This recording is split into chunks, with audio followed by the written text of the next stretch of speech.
Hi there. I was just watching the video by Jberni1 about Europe, and of course he's gloating, or for some reason he's gloating over the fact that the eurozone is in such trouble, and that the S&P has downgraded Spain, and that Germany cannot sell its bonds, and that there's big mayhem going on for Europe.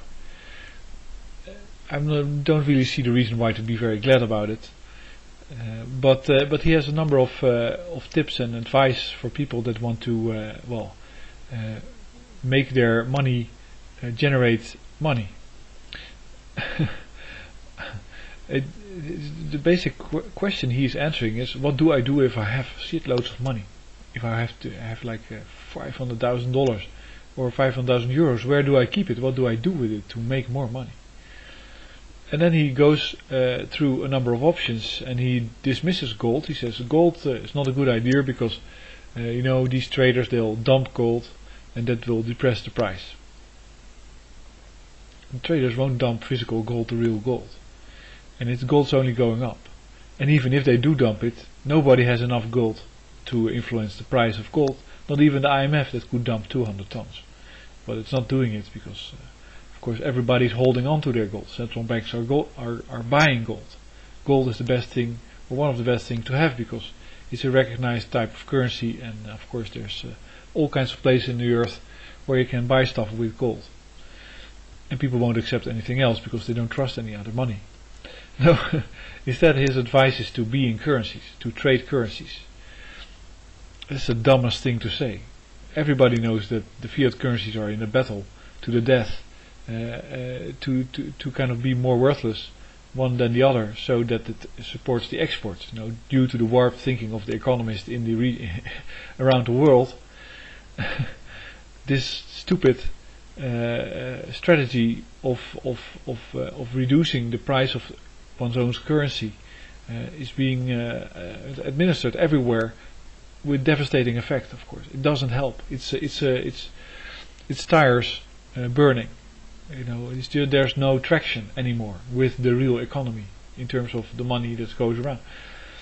And then he talks about bonds and all that stuff. But the basic, it's very recognizable what happens. What he is talking about are options within the financial market, within the financial realm. The easy options, the ones where you kind of make a phone call, or you write a letter, or you type something on your internet, and the money moves somewhere and it starts doing something else. And it's all virtual, because these bonds have interest rates, but it's just a number. It has nothing to do with reality. Whatever, gold futures, commodities, they are all manipulated markets, and all the money moves around in a virtual sense. While if you really wanted to answer the question, how do I make my money, make money, how do I keep my wealth and increase it, then the most simple and most true answer is to make it productive. Now, you can have money on a bank account, nothing happens, and then the bank makes it productive for you, or he's supposed to do, or the bank is supposed to do that. They don't do it anymore, so they don't give you any interest anymore on that money.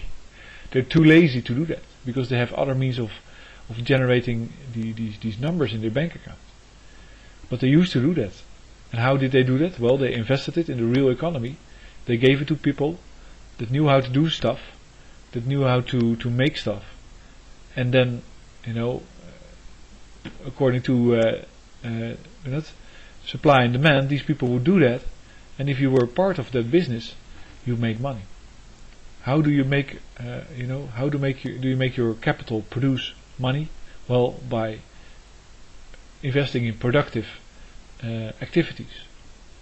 And that's basically the last thing anybody talking about financial things wants you to do. The only one that remotely is approaching it from a distance is Jim Rogers, with his little bit evil advice to invest in agriculture if Katla were to erupt. And I just saw a graph that says that there's lots of seismic activity around Katla, so brace yourself. It's not going to be very good for Europe. But and that of course is also a speculative activity. So let's say Katla erupts, and he says that well then the food supply in Europe will be severely disrupted because all of the vegetables come from Africa by plane. How luxurious can you have it? My courgette travels more miles, makes more air miles than I ever do, on an average year. And my potatoes and whatever I'm eating, my strawberries all come from Kenya. I never knew. But he says, well, then you have to buy all kinds of agricultural and commodities and stuff like that. So, because people, the price of that will go up. Why? Because people are desperate for food. Then, and he says, well, let's just go stand in between you or the people and their ability to buy food and exploit that. That's Jim Rogers. So that's also a transactional thing to do. It's also about banks and numbers and transactions that you can do from your armchair. There's nothing you have to know about anything. And that's not the way you improve things. You improve things by understanding what is needed by the people in society. But nobody that is advising you in these financial matters is interested in that, because they won't make money out of that. If you're a rich guy in a town, and you go look for the closest farmer that is in financial need because he went into debt, he bought a Monsanto seed and they're not germinating, and he has no cash at all, and you buy him out.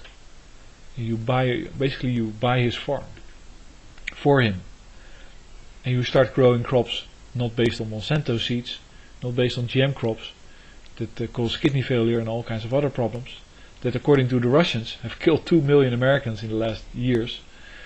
I don't know what the period was, I believe 5 years, something like that. You buy him out, then your money becomes productive because you own that farm and you own whatever comes out of it, and Mother Nature does the rest. And the same goes if there's a barbershop that is paying lots of money for mortgages, or it somehow is being kind of squeezed by a bank, or a bakery, or some other craft that is just let's say it's almost the Buffett mentality towards economics. What do people really need? And Buffett's strategy is wonder, what do people really need? What will they need long term? And can I own that? Can I own a piece of that action? And of course you can. It's just there's always somebody that made a mistake. That's a different type of strategy. That's where you enter the real economy with your capital, start learning about it, and start doing something real. And then you can just leave all those speculative markets, because they're just a gambling den meant to, just like a casino, to in the end fleece you of whatever you have and give you the appropriate guilt for losing it. That's just the game. It's as long as, let's say I'm the trader, as long as I can give you the feeling that you were too dumb to survive in this financial game, and you lost everything because you were stupid, I win. I go home scot-free. Stop playing that game because it's destroying the world. That's what I will keep saying. And if I could give a Jberni good financial advice, is start buying alternative energy for people and give them a contract in which they repay you with 150% of the initial sum. People won't mind doing that if you also include that they pay much less for their energy. Because you can start energy farming all across the world if you have lots of money. You just put that capital out there, let it generate energy for everybody, and let the people pay for it. It's a very simple plan, and that will stimulate the economy enormously, and it will give you a return on your money.